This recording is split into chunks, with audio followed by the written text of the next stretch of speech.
बातमी समोर येते. सांगोल्याच्या मातीतून घडला राष्ट्रीय खो खो पंच. फॅप्टॅ स्कूलच्या पालकाचा महाराष्ट्रभर डंका. सांगोला तालुक्यासाठी अभिमानाचा क्षण. सोलापूरच्या मैदानात घाम गाळून खो खो फेडरेशन ऑफ इंडियाच्या अग्निपरीक्षेत पास होऊन सांगोल्याचे सुपुत्र शाहनवाज इब्राहिम मुजावर यांनी राष्ट्रीय पंच होण्याचा मान मिळवलाय.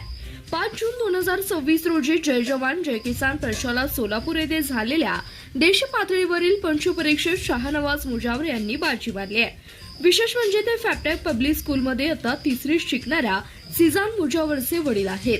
बापाने जिंकलेल्या मैदानानं लेकाच्या शाळेचं नावही रोशन केलंय. या राष्ट्रीय पंचाच्या फॅप्टॅ पब्लिक स्कूल अँड ज्युनियर कॉलेजमध्ये आज जंगी सत्कार करण्यात आला. प्राचार्य सिकंदर पाटील यांनी शाल सिपर पुष्पगुच्छ देऊन त्यांना सन्मानित केलं आहे.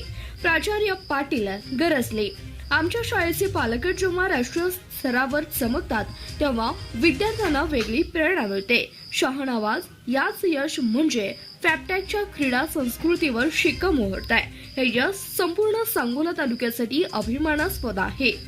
सत्कारानंतर शाहनवाज मुजावर यांनीही ठणकावलं, पुस्तकासोबत मैदानही गाजवा. खो खो सारख्या मातीतल्या खेळातूनच निर्णय क्षमता, फिटनेस आणि लढण्याची जिद्द तयार होते. माझ्या लेकाच्या शाळेने माझा सन्मान केला. माझा आनंद शब्दात सांगता येणार नाही. काय आहे महत्व. देशात खो खो पंचांची कमतरता असताना सांगोल्यातून राष्ट्रीय पंच तयार होणं ही मोठी बातमी आहे. आता जिल्ह्यातील स्पर्धांसाठी बाहेरचा पंच बोलवायची गरज नाही.